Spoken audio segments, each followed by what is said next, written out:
Hi, I'm Craig Fraser of Air Syndicate. This is K Daddy and D Bob of Cal Concepts, and we're here to introduce you to the first part of a 3-video series on automotive airbrushing and custom graphics. First truck we're going to be painting for you, this 1987 Mazda right in here.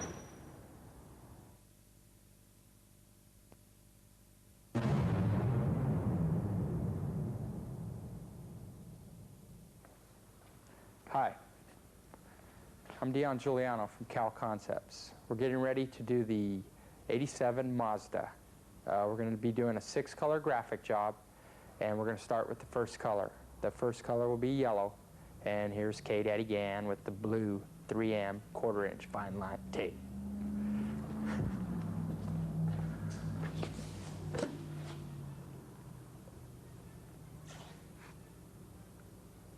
Okay, what we got going here is he's using the 3M 1/4-inch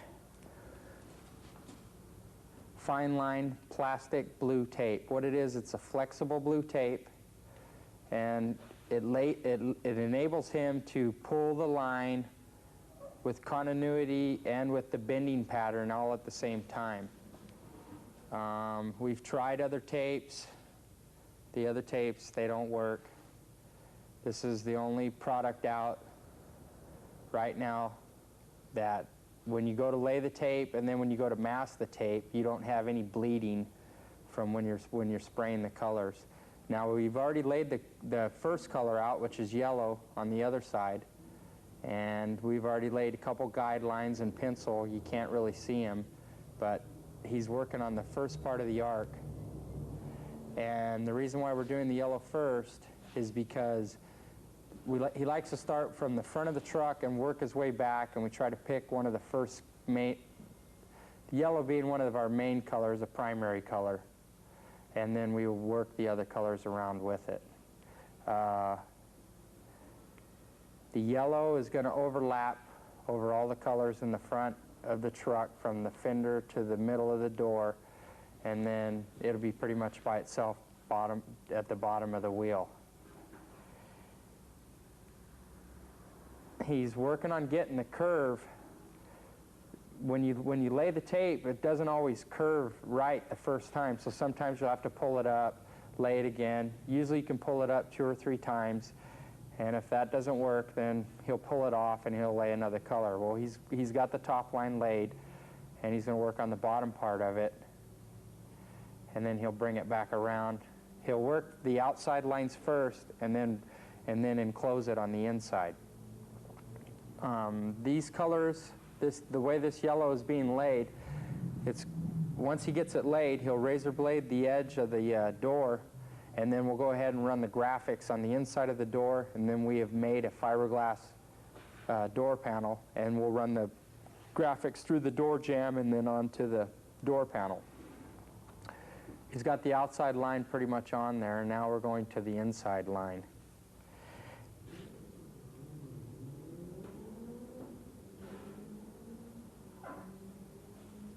I'll give you a little history of this truck as he's laying that out, and you can kind of get a feel of what he's doing.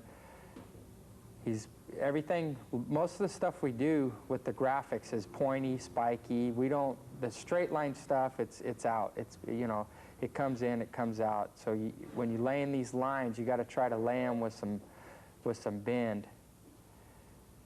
And anyhow, we'll get back to that. But a little history on this truck. This truck was featured in Truckin' Magazine in October of 1993.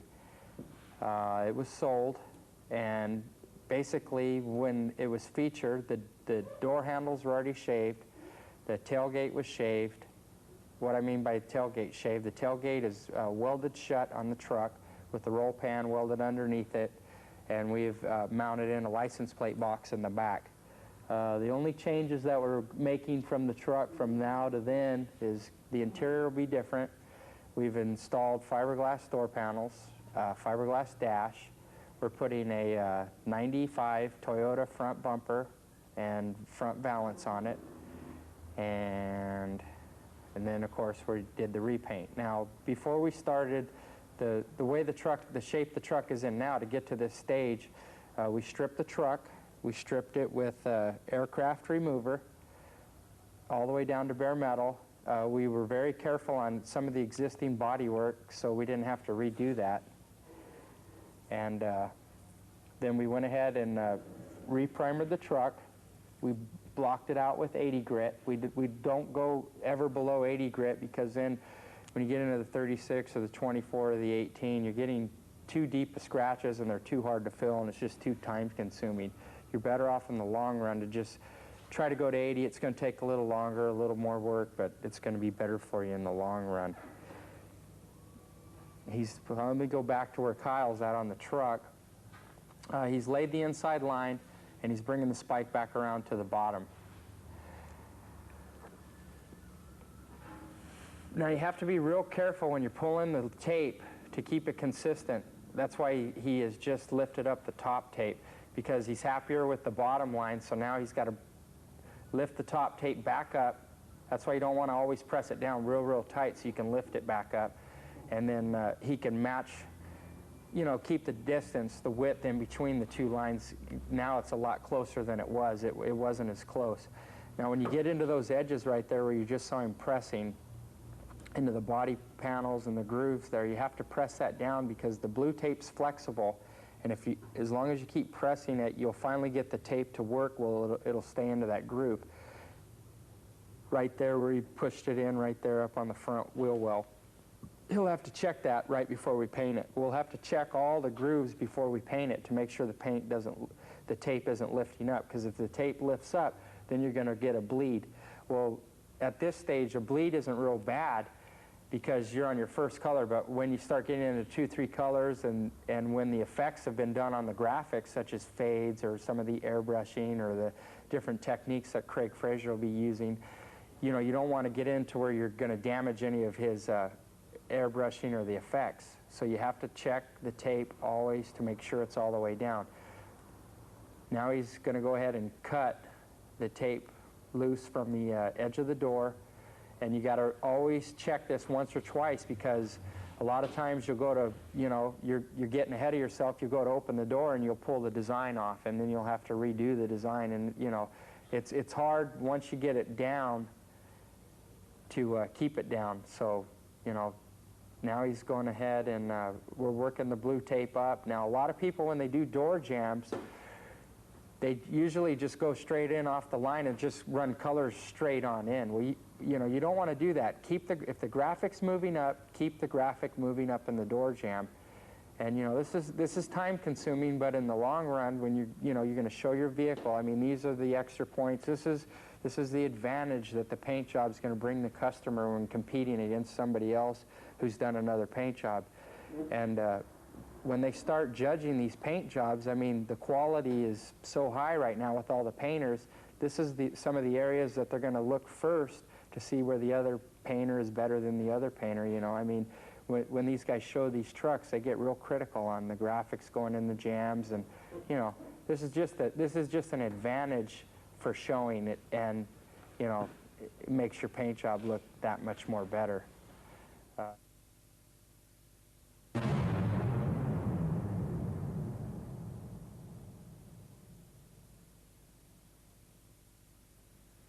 All right, what we got going now is we've gone ahead and cut the tape away from the door. We've opened the door up, and we're laying the graphic on the inside of the door jamb, and then he's going to run it into the door panel. Now, when you do these trucks and these graphic, you know, you can't just go off the top of your head. You got to start with the design or a rendering or something on some paper. That way you got an idea of what you're doing, and then you can keep that going. Now, when you lay these lines, when you pull straight lines, you got to, when he runs it into the jamb and it hits the door panel, you got to press it down tight onto that edge before you pull that line, because that line has to be straight. So when it goes to be pinstriped, because the pinstriper is going to follow either the top part of the line or the bottom part of the line, that way the lines will look straight, because the pinstriping, if the pinstriping isn't done right, it'll make your graphics look not right. So that's why he's pulling that, taping it down at the end, and then pressing it all the way through.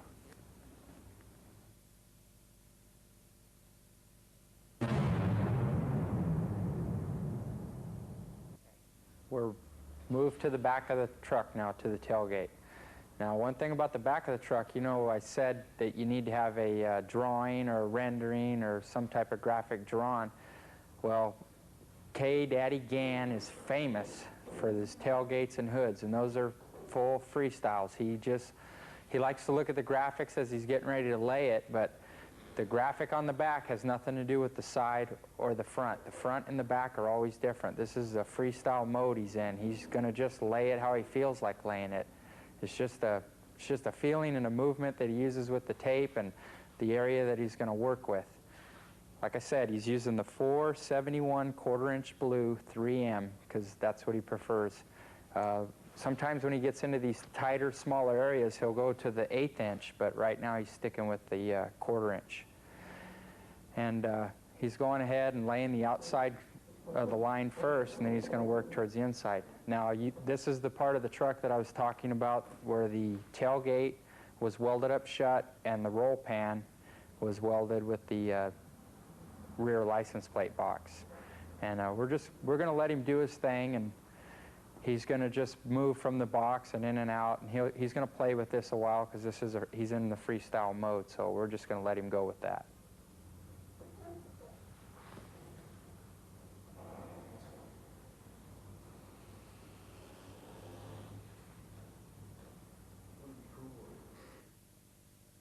Okay, we've laid the 3/4 inch tape on the sides around the blue like this, and now we're on the back.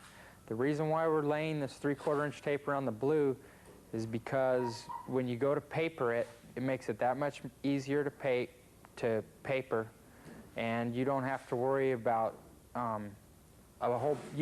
right now when you're doing these graphics, you're going to use so much tape as it is. You want to this will help cut down on your costs when this tape runs, you know, anywhere from $250 to $320 a roll. So he's going to go ahead and surround the color completely with 3/4 inch tape using the 3M 233-3. And then what we'll do is around the area where the 3/4 tape is, we'll fill it in with the 3M paper.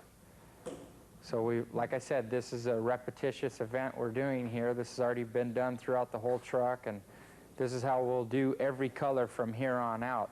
The only other difference is between the first color and the rest of the colors is some of the other colors are going to overlap or run underneath.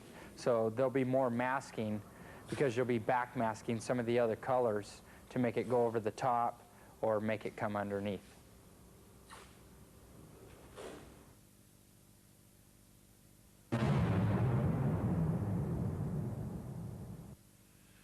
We've laid all the tape around the blue on this first color. Now we're going to go ahead and start masking. We're using the yellow 3M paper 06718. It's a photo process paper. It's real smooth on the inside. It cuts real easy with the razor blade. What he'll do is he'll lay the paper, and then he'll go ahead and cut around where the tape is, so that way we can get the area all covered. Now on the first couple colors, it's not going to be real critical on our overspray since we don't have the main color on yet. But once we start getting into some of the graphics, we're going to have to, you know, do a lot of masking and, you know, cover the truck maybe with some drop cloths and get into some other areas because we can't have any overspray hitting into the areas that we've already painted. So like I said, once again, we've got the 3/4 inch tape outlined, all the blue tape, and he's filling in the gaps that the paper won't fill in, and some of the areas he'll lay a piece of paper and then go ahead and cut it with the razor blade. And then we'll get on to the next step, which will be to spray the yellow.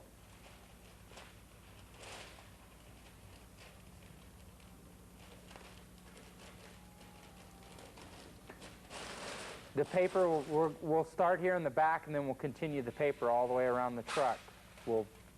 So when we spray this color, we don't just do the back and then go to the side. He'll start on one side of the truck and go all the way around because it's going to take a couple coats. So we'll be masking the whole truck off, and then we'll throw a drop cloth over the top before we spray this color.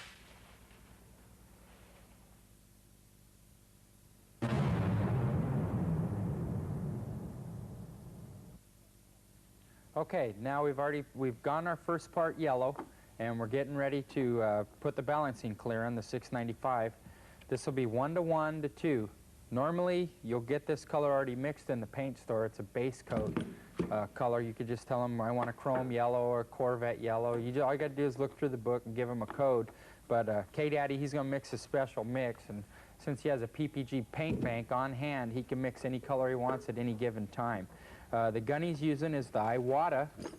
It's a LPS-2 Iwata, and it's a VOC gun that complies with the standard of the EPA today, and we need to use these guns, and after he's done spraying this paint, he'll also log this paint. He's about ready to go here, mix it. So again, 1:1 to 2. 2 on the reactive reducer, the DRR 1170 PPG, and looks like we're ready to go. He will be wearing a disposable 3M mask. We recommend that anytime you do any type of painting, especially with these types of paints today, you need to wear a mask or a fresh air ventilation system. But we're going to use a disposable mask on this since we're not going to be spraying too much paint at one time. So it looks like we're about ready to go, and here we go on the first color.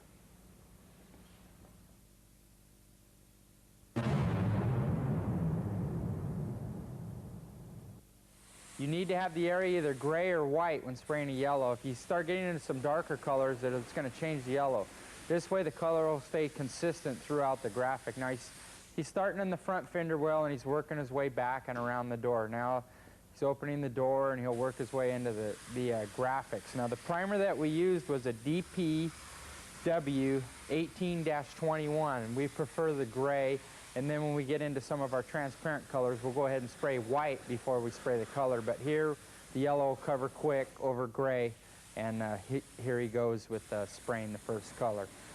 Now, when you're working in the jams in that area, you have to use a little bit lower pressure to keep the overspray down. But the vehicle is all masked up, so it's not going to be a problem either way. Be sure that when you're spraying these colors, you want to use the right reducer for the right temperature. Now we're about 68 degrees, so we're using an 1170. So we got a 5-degree, we can go 5 degrees warmer or 5 degrees colder off of that last number, the 1170. So we're looking at 70, and we're right in the ballpark. So he's going to go ahead, and he's working on the second coat now. On a yellow, it's going to take about 3 coats, and then he'll come back all the way around, and then back into the door, and then he'll work his way all the way around the truck.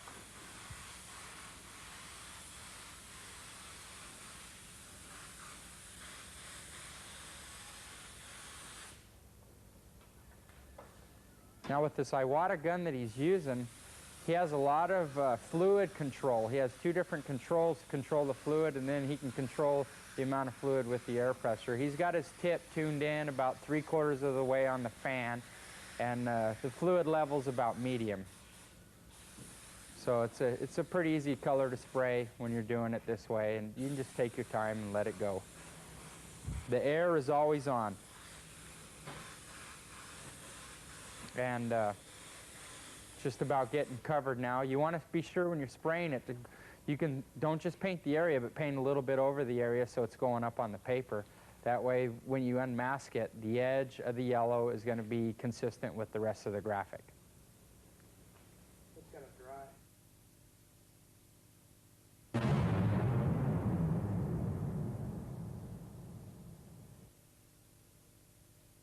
We're going to come in with an airbrush and do a type of fade in the graphic itself. The paint's been set for about half an hour or so. It's still fresh, so I don't need to sand it. I'm going to come in using my HPC Iwata airbrush and spray in a red oxide fade. The red oxide also has a slight amount of gold pearl in it, so that when the light hits it, it'll give it kind of a strange streaky effect. Now I'm not going to do just a real normal gradated fade. This is kind of like more of a, I don't know what you call it, an evil fade. I'm going to make it kind of streaky, like make it look kind of aged almost. Now, the nice thing about this red oxide is it's very transparent, so when it's cleared, you'll see a lot of the yellow through it. At the same time, the color will stand out. So just by varying the amount of paint I spray on here, I'm able to create a large number of colors because of the underlying yellow base. Same time, I don't want to get real close, but I want a real defined edge. I'm going to make the top darker than the bottom, of course, being it's going to be a fade. Maybe come in every now and then for a tight streak. And slowly work myself to the front.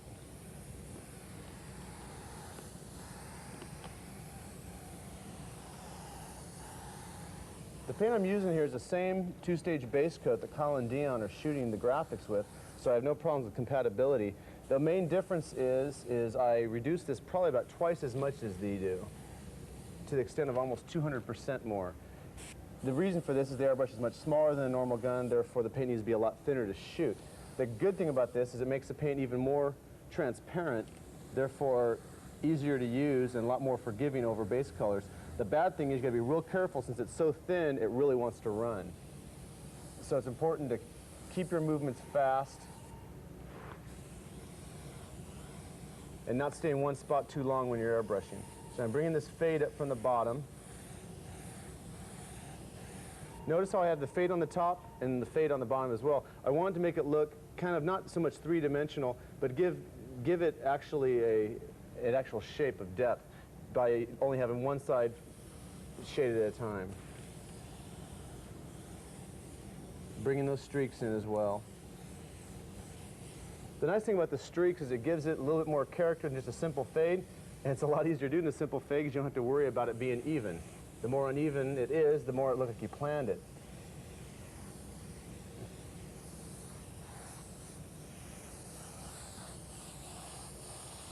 I do want the top to be evenly dark. Now it's hard to see with it still masked like this how it's going to look when it's done. I'm actually overshooting my lines and airbrushing on the tape itself. I do this for the reason that I don't want to end up airbrushing too far inside the graphic. I want it to be from the edge coming down. And by actually airbrushing on the tape and letting the overspray from the airbrush go into the work, it gives it a more natural look. I don't want there to be any airbrush looking lines. I just want it to look like age streaks in the color.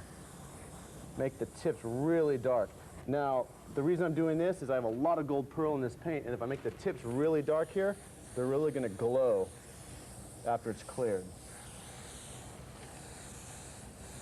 You'll see more use of pearls later when we do the other effects.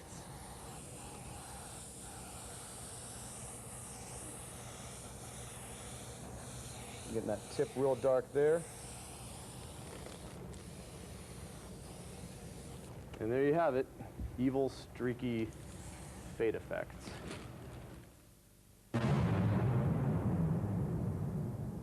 We're all messed up for our second color, and there's a couple spots where the second color is going to actually overlap over our first color.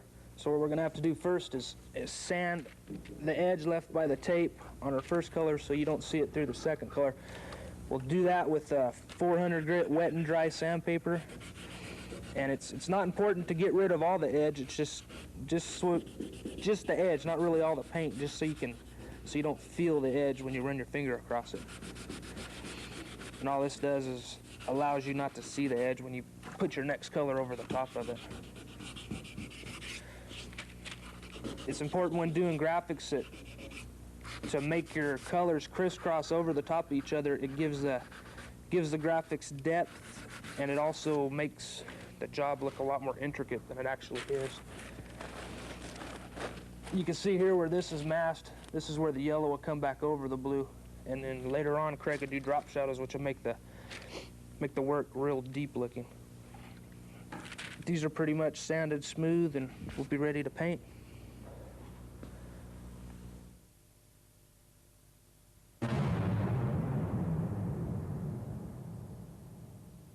The next color we'll be spraying is a blue. This is like a transparent blue. It's DMD 658. It's a toner off our PPG rack again. Mix just a little bit of this. And this time I'll be adding a little bit of silver, DMD 650. This will make the paint not so transparent and should enable us to do less coats, which give us less of an edge on our graphic, which would be better. I'm also going to add some blue pearl, PRL 92. This will give it a real brilliant effect once it's cleared at a kind of glow. And I'll also add my mixing clear, which turns the paint into the DBU system. You mix this 50-50 to what toners you have in the cup already. And then you'll add the reactive reducer 1170. Again, 50-50 to what's in the cup.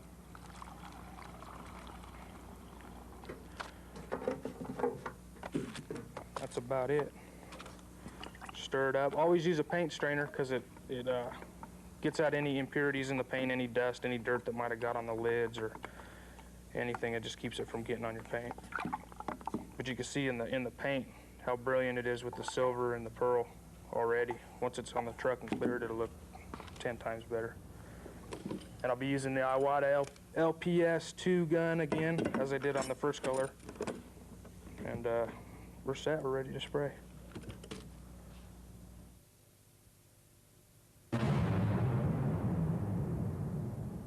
Okay, we'll spray the next color, the blue, same way we sprayed the yellow. Medium coat, get at the cover.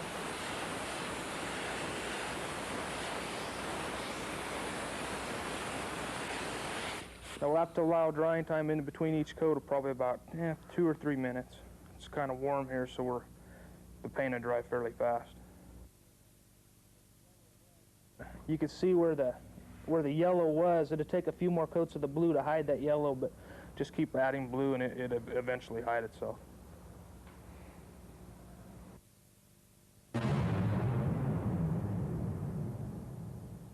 This stage right here with the blue already laid on, giving it some time to tack, I'm going to come in and do another airbrush effect.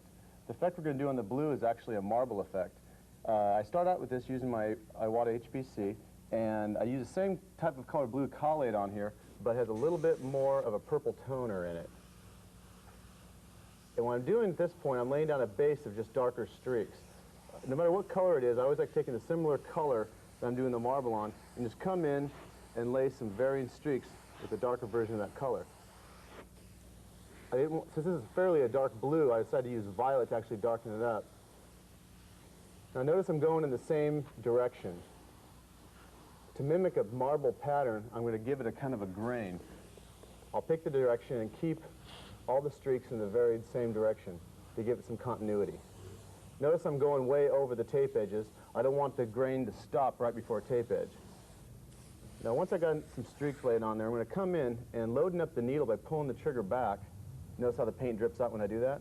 I'm going to load up a lot of paint in this airbrush and I'm going to start flicking it onto the work. And what this does, this gives a stipple effect. Now you can do this numerous ways. You can do this by placing a business card or a paper clip or a clothespin in front of the airbrush and loading the paint up. This right here is kind of a nice random effect. It's real quick. If I was to do this over a large area, I probably would lower the air pressure and actually use a larger gun to create the pattern. But since it's a small confined area, I'm not wasting any time by doing it this way. And I'm going to give it a lot of these dark stipples. Now you can't see them a whole lot, but there's a lot of pearl in this paint. And once this graphic is cleared, these dots are going to come out and give it type of a grainy texture that'll make it look a little bit like a really heavily textured marble. Okay, with all of this on here right now, the thing to be careful is when you come back to airbrush, be real careful about airbrushing around these dots because they're so heavy, they're going to take longer to dry. Switching airbrushes, basically it's the same brush, I just have a different color in it right now. I took the original color blue again and adding a little bit of different pearl and adding some white. I create a little bit of a darker, a little bit of a lighter version of that blue. And I'm going to come in, starting out with the stipple again. And this brush is actually a little bit of a finer brush, so look at, if you notice the stipple is a little bit finer. Now it looks like there's a lot more of this white stippling going down in the dark. In actuality, it's the same amount. Because it's light, you just notice it more. And again, randomly, I want different sized dots. I want it to be random. At the same time, I don't want to just concentrate in one area, have it fade out. I want overall, on the whole, basic effect. Okay, giving this a little bit of time to dry. When we come back in next, make sure when you're doing this stipple effect, before you start airbrushing again, you blow your airbrush out because it has a tendency of loading up the tip really bad on these airbrushes. Now using the same lighter color blue, which actually looks white by comparison to the dark blue here, I'm going to come in and give it some very fine veins. I'm actually going to probably drag the tip of the airbrush slightly across the surface. I'm going to start off on the tape area to make sure I don't have a real thick line going, and come in and just give these really thin, wispy veins, like, you know, a type of vein that a marble would have. And I continue them on through. Now, I don't want them to stop, but what I'll do is I'll pull my airbrush further away, and they'll end up actually fading out on their own. Again, sticking with the overall direction, continuing the grain effect. I'm able to give the illusion of extremely textured Italian marble. Fogging in some areas. I'll create areas where the veins are actually meeting right here in the middle, these streaks, and there'll be a lighter, brighter area. I'm going to move over here to the tip. Notice I continue the streaks off the tape to make sure I don't have any lines stopping in the middle of the graphic itself. I might give a couple of bright areas right around where they focus in. Starting on this graphic now, off the tape, coming through. Now, if I don't follow the direction exactly, it's okay, as long as the general direction is observed. Now, I can overlay some of these lines, have them cross each other. The more I actually make them cross and actually divert from one another, the more interesting the actual texture is going to end up being. It won't end up looking like some kind of pattern that you just laid on here. It gives it more of a hand-painted look to it. Bring in some of those bright areas. I want to also fog in some pretty thick lines. They're not even lines, they're just fogged areas. Because of the pearl in this, that'll show up kind of as just a reflected area of the marble where the light's hitting it. A couple more dots in that area.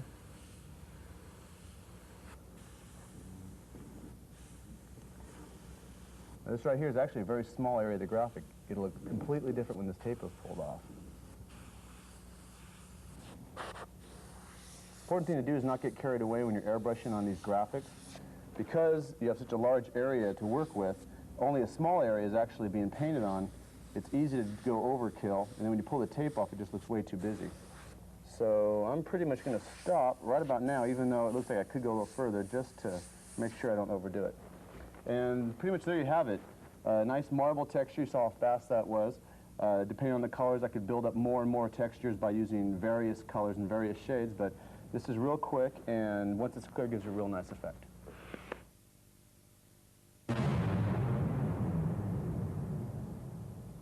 Okay, we're getting ready to spray the third color, which is purple. In the gun, I have DMD 624, which is a dark violet. I also have DMD 650, which is the silver I used previously in the blue, just to kind of give it depth and not take so many coats to cover. And I also put a little bit of DMD 670, which is a magenta, just to lighten up the purple. I'm going to begin to spray now.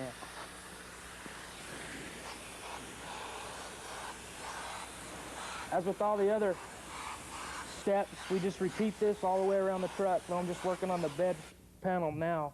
The same things apply all the way around the vehicle.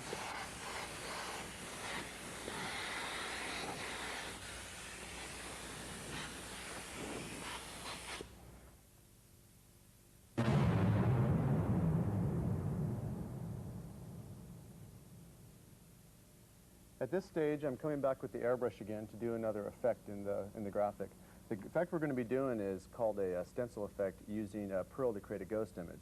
The stencil I have right here, I just cut out of a normal piece of photo paper, and it's of a skull. Notice the negative image of the actual design. You have to make sure all the inner pieces are connected to hold together.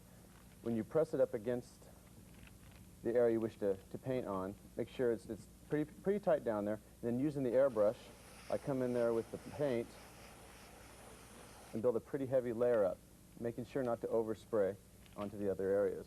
You see right here at an angle, the light will catch it and reflect the blue, or at another angle, it just absorbs it and shows a purple. This is done by actual material called pearl. This right here is basically a combination of inorganic pigments that absorb all colors except for the one that they're supposed to reflect. This is blue pearl, therefore it reflects blue. So when the light hits it at just the right angle, you'll see a reflection blue back. Now, using this stencil, I'll continue to do the same image randomly throughout the design. Be very careful when you're moving the stencil around, because it's real easy to hit on top of the previous paint. I don't press down very hard. I make sure I got a tight seal, but I don't press down on the other image because it may be wet. There's also a possibility of moving around and randomly using the stencil, and that's the way you keep away from the the areas that still may be wet, but by doing that you may work yourself into a corner. You want these to look random, but at the same time to be pretty much spaced out. Some of these skulls will appear halfway on the design, some will appear all the way on. Some I'll have really blasted the color into them, the other ones I'll just really leave not really that dark at all. But taking the same image over and over again, the single image of the skull itself actually becomes a type of pattern, which from a distance, you can't really discern what it is, but it creates a nice effect.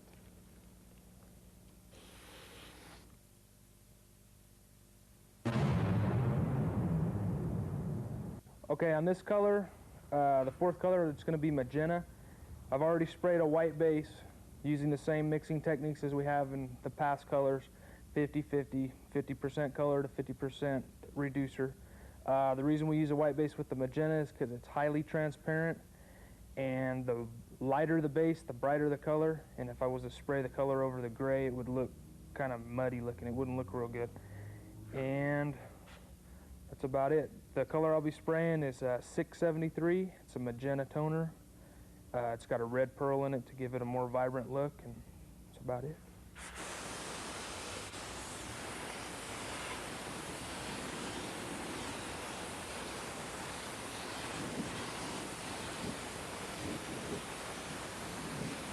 I just go light coats and not get in a hurry. Probably take 3 or 4 coats for this color to cover all the way because of its transparency.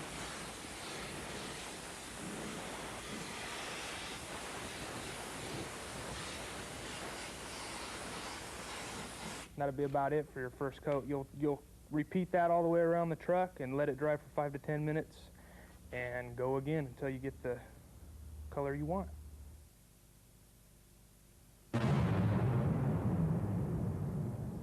In this part of the graphic, we're going to start doing an airbrushed effect. It's just basically just improvisating using a bunch of wire ties taped together. You can do this with really any object, just creating unique stencils, experiment with them, see what kind of effects you get in the graphics. This gives a real nice kind of a streaky look. And the paint I'm using is a combination of the 673 DMD magenta toner as well as the deep violet with a little bit of blue pearl.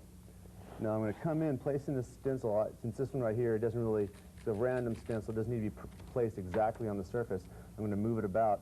I'm going to place it lightly up against where the graphic is and just fog in some of this color.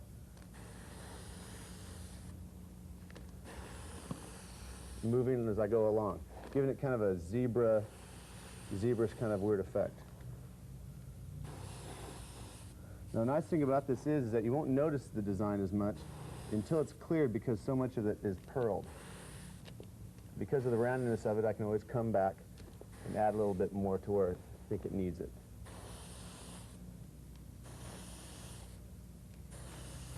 Unlike the other stencil, you have to be really careful with the wetness of the paint so that it might, because if the stencil gets too wet, it'll start leaking through.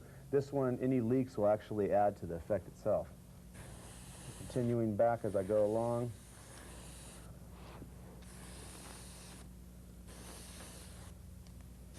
Just spraying the effect in.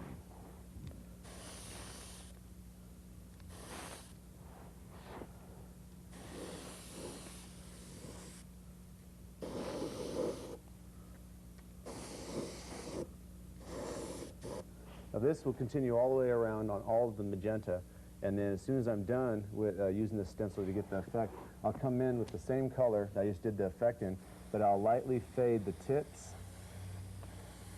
Remember, this doesn't show up very much. This is basically is a whole lot of pearl, just a little bit of paint. So when it's cleared, you'll see a major difference. I'm going to do a slight fade on the top of the graphic itself.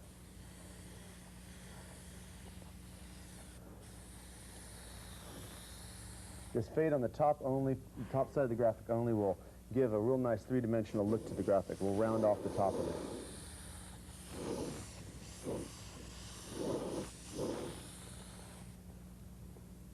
Again, being careful not to overdo it. You don't want to lose the original color of the design itself.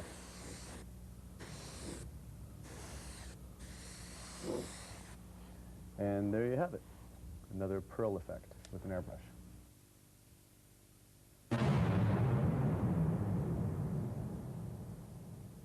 Okay, we're going to shoot our last color, which is a silver. It's a background color for all of the existing colors that are on there.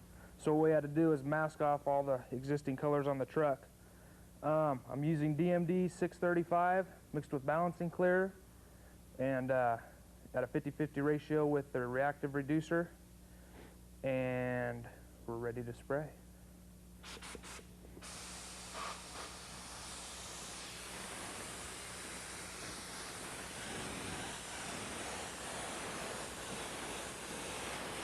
Silver covers over the gray pretty much really fast. Usually only takes a couple coats of silver.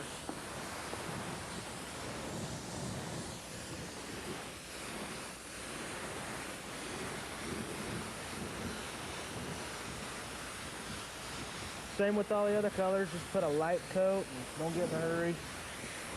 Get it to cover so you don't get any runs.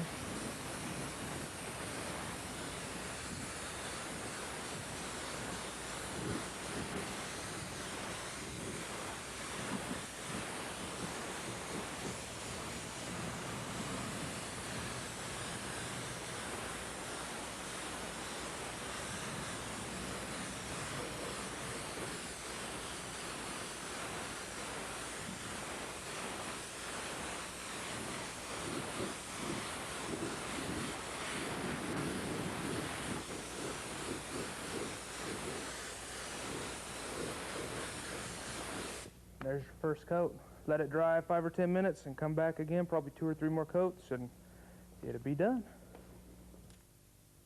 For the final graphic on this job, we're going to put an effect on that kind of looks like diamond plate using the stencil pattern, much like we were doing earlier with some of the effects. I'm going to be spraying the same type of Regency silver on here, but I've added a black toner into it to darken it up a little bit to create a shadow effect. Now, basically doing the stencil just like before. Be careful not to get it too wet. Using my HPC Iwata, I'm going to spray mainly on the bottom side of these shapes.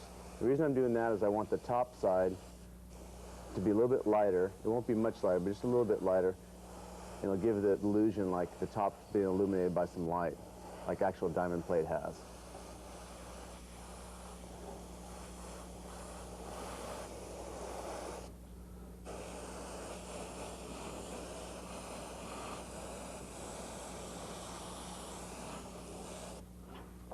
Okay. Now, basically, when doing this diamond plate, it's real convenient to have a large pattern. That way you can, when you hold it back over, there'll be like one line that you won't use again, and you use that for your reference line. I'll line up the first row with the back of the stencil, and then go from there and start airbrushing in the next series. Now, these stencils are all done on photo paper, just as the original ones were. The nice thing about photo paper, by comparison to using like very thick cardboard, is for one thing, the paint doesn't soften it up a lot, and you can fold it, such as inside this body line right here. To get a crisp stencil, I'm going to have to lay it in there and hold it with my fingers. It was a thick cardboard I couldn't get to fit inside of there, thereby getting the stencil to go all the way inside. I'm going to come along and tie this one in right here, pressing it in. If you're using a large stencil like this one, you might want to try rotating it every now and then, keeping the wet side over there, letting that dry while you're working with this side. That way you prevent a large buildup of paint which can come around the back side of the stencil and actually get on the work.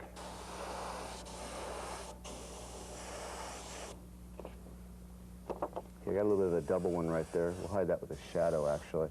That's another problem. Be real careful when you're going over with your stencils not to get doubles. Got one right here that has a little mark on it from the paint being wet. I'm going to come back over. You can touch them up, too, with the existing stencil by going back over the ones. Now, with the diamond plate pattern there, I'm going to actually come in and put a light drop shadow. This area right here is an actual graphic that's been taped. I come in and put a light shadow. This is a metallic. I'll come back later after the tape's been removed and put in a shadow with some actual pure black, a little bit weakened for the actual shadow. But right now I just want to put that in there so that when I take all the tape off, I have a reference point where all my shadows are. going to switch airbrushes at this time to my other HPC, which I've already had loaded up with some red oxide. Now, nice thing about red oxide is when sprayed over silver, it gives a really good rust effect. Hence the name red oxide.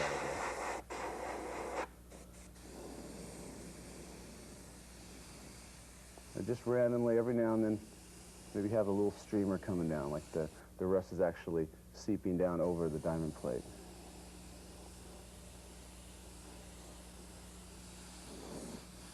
Put some up in here. I'm only going to use this right underneath the graphics, like the water's collecting behind the graphics and just streaming down every now and then. Put a couple of really harsh stains coming right down there.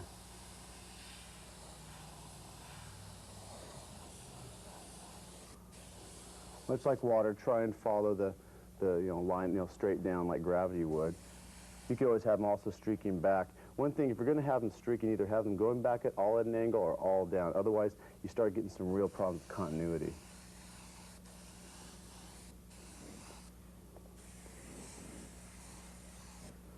Pretty much there's my diamond plate effect with the rust on it. Now, when you pull all the tape off with the drop shadows in, this whole effect will actually sink back and from a distance will give the illusion of the whole back of the truck being diamond plate behind the graphics. Real nice effect you can get with just a simple stencil and some metallic paint.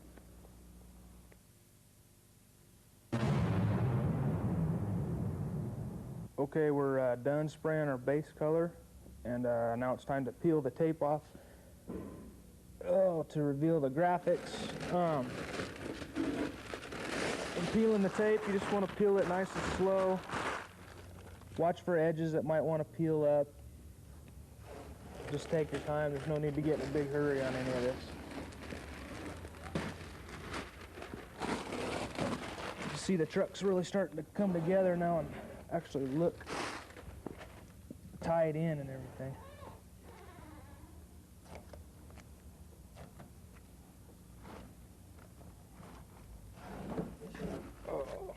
After we're done getting all this off, the final steps would be to Craig would come back in and do a little more drop shadowing over some colors that crisscross, like something here. He'd put a drop shadow here to make this look like it's floating above the paint there. And then it'll be pinstriped and cleared several times. And then color sanded and buffed, and should be ready to roll.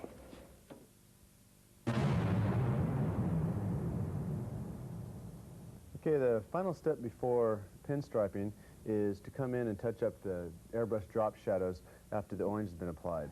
Now, because all these were masked off, some of the drop shadows that I did on the silver earlier didn't actually come all the way through. So I'm going to bring in some of these drop shadows, use my Iwata HPC and a weakened solution of DMD black toner. Now the solution is weak so that the color can actually come through the black. I don't want the shadow to be completely black. Okay, what I want to do is I want to broadcast this shadow that's here right on over this yellow line. Now be real careful not to get any overspray into the purple. If I do, it's still okay because the pinstripe is going to come in and put an edge right there.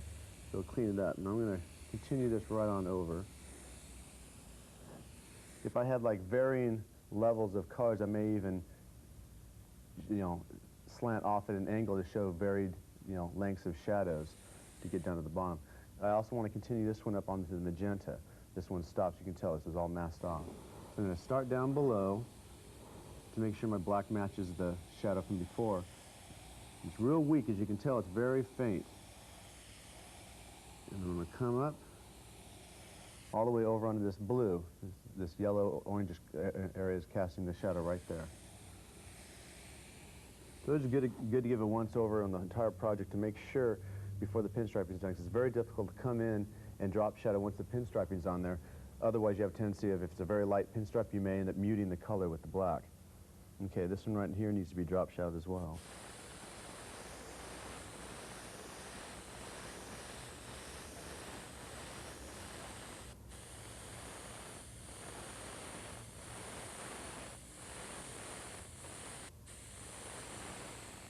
Touch up that one.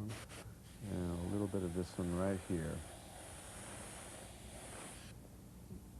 Okay. That's pretty much all the touch-ups on the drop shadows on the back of this truck. I'll continue this step all the way around the truck on all the drop shadows until I'm finished. After giving it a good once-over, making sure there's no more touch-ups needed, it's ready to be pinstriped.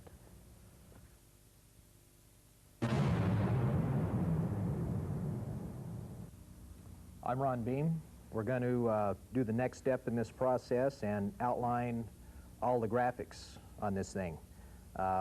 First thing to take into consideration on a multicolored job like this is color choice. You want to use contrasting bright colors to give better depth and color separation, and you have to pay attention, particular attention, not to use a lot of a color, like say you wouldn't want to put a color like an orange around this yellow to where it's not going to show up. You have to try to figure out all your colors in advance, make sure you're not stepping on the colors anywhere. Don't really have to worry about surface preparation on a graphic job like this. It's all fresh paint. There's no wax or silicone or anything we have to remove. Just tack it off, make sure there's no tape residue, and get started. You want to start with the color that would be your bottom color first, which in this case is basically the orange, and work from the bottom up. You get a lot cleaner edge, a lot sharper corners that way, a lot more depth. We're going to start up, we're going to use House of Color striping paint because this is going to be clear coated. House of Color, you can clear coat quickly without any reaction problems. We're using a House of Color light blue here to start with a catalyst that's compatible with the clear that's going to be put over the truck. In this case, we're catalyzing the House of Color with DU5, so we won't have a reaction problem with the PPG clear. We work it into the brush using a single-lot max striping brush. Outlining graphics like this, you don't want to use too thin of a line to where it doesn't show up, and you don't want to use too thick of a line to where it shows up too much. You want to just hide the paint edge and add a contrasting color. Get it mixed here just how we want. I stroke the wet brush with my bare fingers to get any particles of paint or foreign objects out of it. You want to line your hand up with the line that you're going to run, and paying particular attention to look in the direction of which you're striping.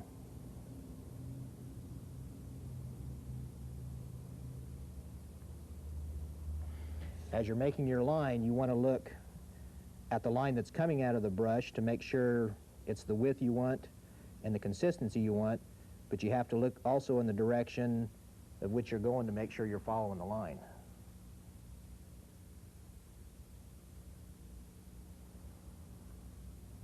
You just kind of look back and forth as you're making the line. You'll get used to it. Outlining graphics is a good way to learn how to stripe. You're usually doing long lines so you can get used to starting and stopping. And there's a line there to follow, which also helps.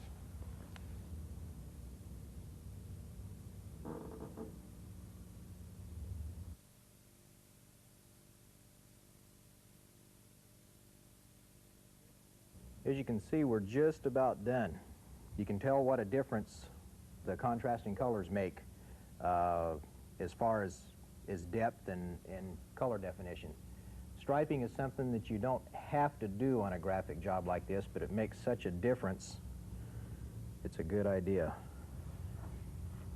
And it's not that difficult with a little practice. a job like this can really teach you a lot about striping, about how to start and stop, consistent color mix, and like I was saying before, you've got your lines there to follow. It's just a matter of keeping a nice clean line going.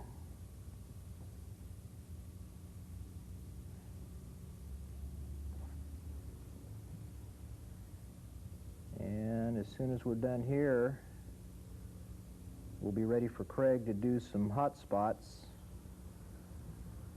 and we're ready for clear coat. I didn't cover before on how to hold a brush. A lot of people do it different ways, different styles. I use the two-finger method.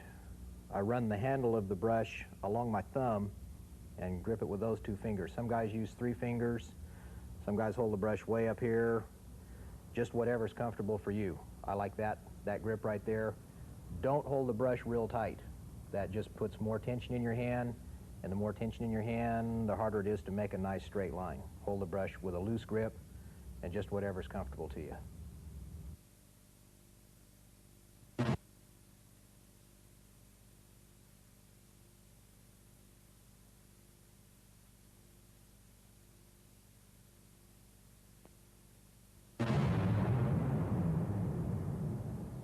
Now, with all the pinstriping done, the final effect that'll be airbrushed on the truck is going to be actually touching up the drop shadows that the pinstripe went back over.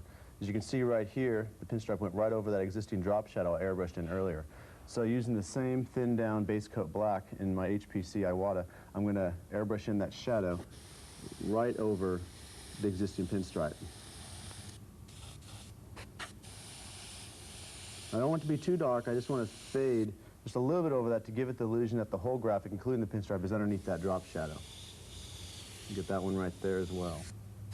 And pretty much throughout the entire truck, I'll come along with the airbrush and the black and touch up all these drop shadows. There's no need for using a shield at this point, since I'm not really going up against any of the colors. I'm just going right over these underlined ones.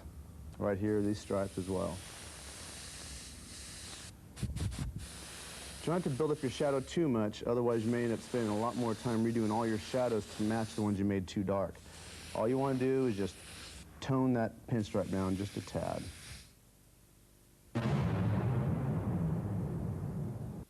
Okay, with all the pinstripes touched up and all the drop shadows fine, I'm going to switch airbrushes over to my fine brush. It's my 0.2mm HPC, and I've got a thin mixture of white in here.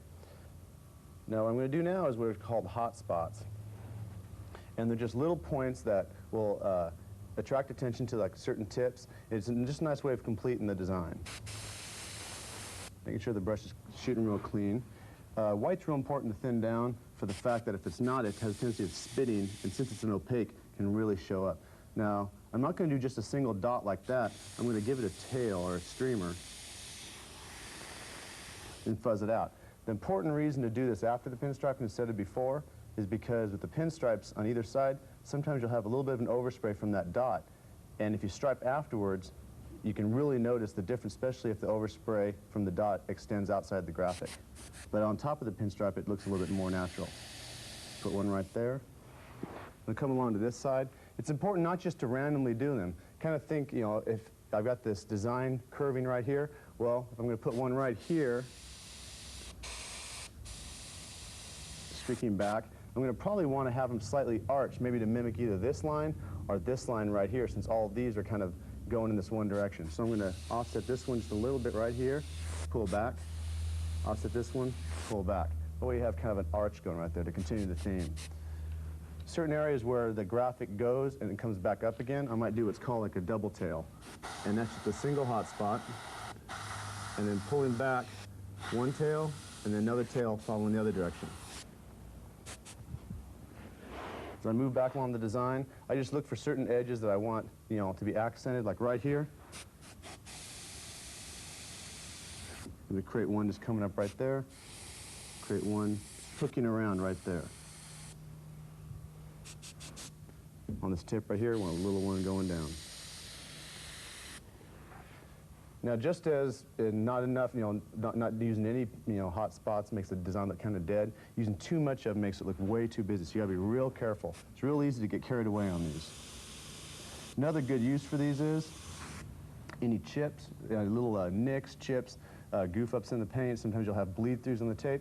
These hot spots are really easy to go right over and cover up these bleed-throughs, and at the same time, it looks like you actually meant to do it. So instead of having to come in and maybe repaint an entire metallic just because of a small chip in the corner, you can actually, like right here, we have a little bit of a bleed-through, if you can see that. What it is that there's a piece of tape on either side masking this magenta. When the orange was shot, orange went right through the tape, underneath, made a little line. Now to get that off, if I scuffed it off, I'd end up ruining this effect in here. I'd end up scuffing away the pearl. But if I come back with a hot spot right there, held back, you'll never know it was there in the first place. Saves a lot of time in repairs. I'm gonna put one right up here. Kind of bounce it out, look at the overall design. See, how many hot spots you got going in a certain area. You don't want too many in one area and not enough in the other. I'm gonna put one right down here too. You notice sometimes I clear the brush in my hand. Sometimes the brush will be clogged. Instead of just blasting the brush trying to unclog it on the work where it could splatter and ruin, I want to make sure I just clear that real good there.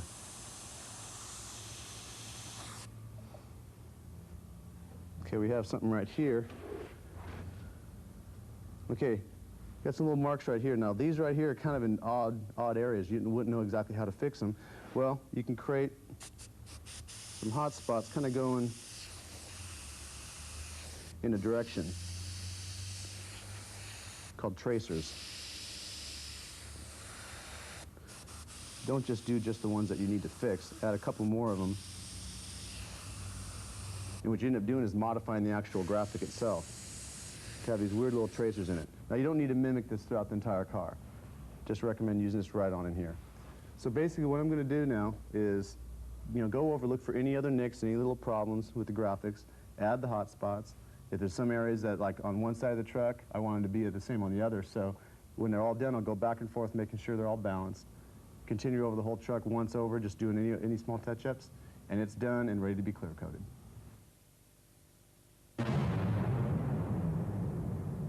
We're ready to go on the last phase of this 87 Mazda. What we've already done, the truck's already been masked. All the pinstriping and airbrushing is done. Since it's been about 12 hours on the truck, we've gone ahead and used a red Scotch-Brite pad like this, and we've already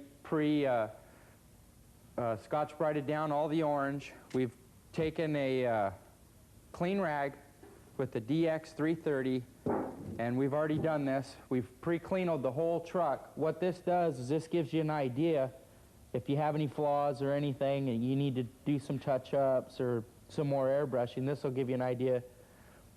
That's what it's going to look like when it's cleared. Okay, so we're done. We've already done those two processes throughout the truck. Now we're getting into the clear phase. What we've done is we have an electric ground here that keeps all the static off the truck, and we've grounded the truck down. Now, if you don't want to buy this, you can run a chain or a wire, something that grounds the truck to the ground so that after it's been cleaned, there's no static and dust will fit to it. I prefer using the Iwata LPH 94. It's a gravity feed.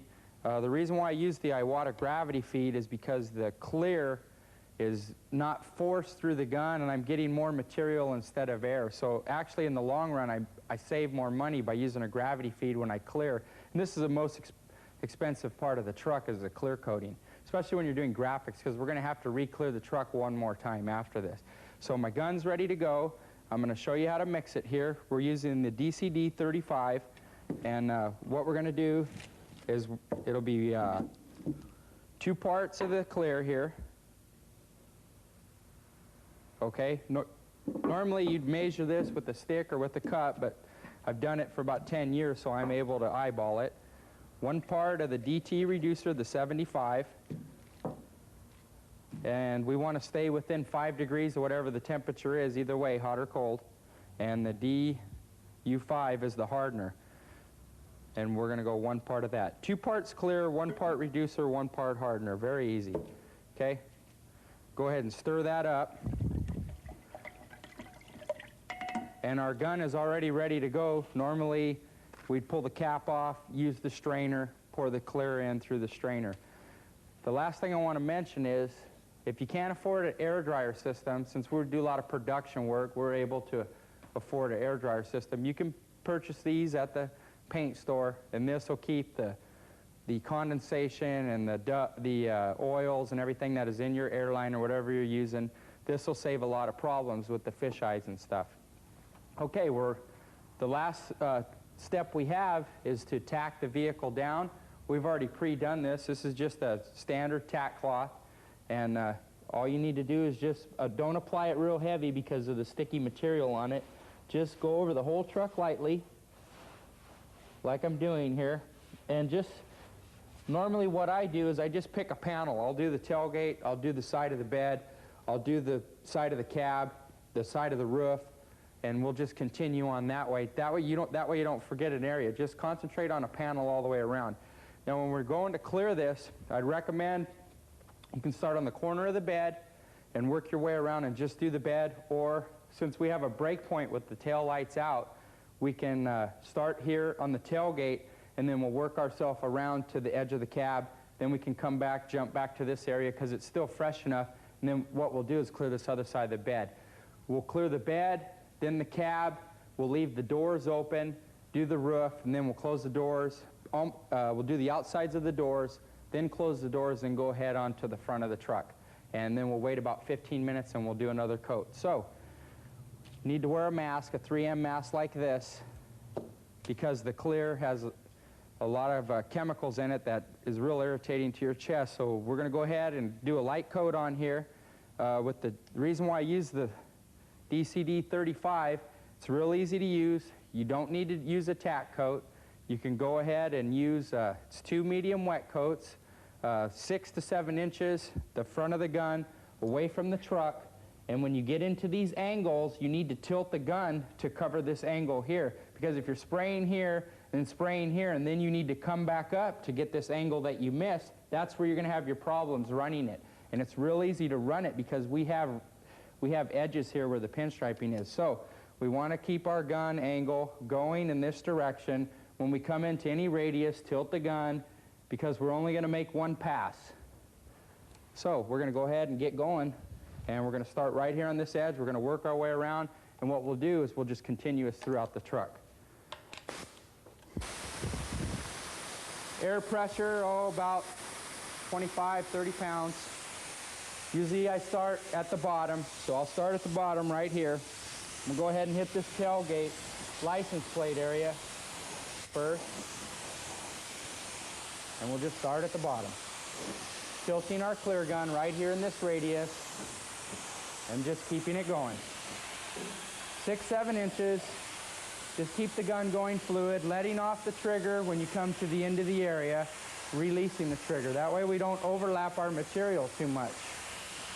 There we go. Just going to stay with that to the edge, and it's punching out very nicely. Now the first coat is not going to cover it completely. The second coat will really, you'll get that mirror gloss image, so don't worry about making it shine too much on the first coat. The second coat is the more important coat.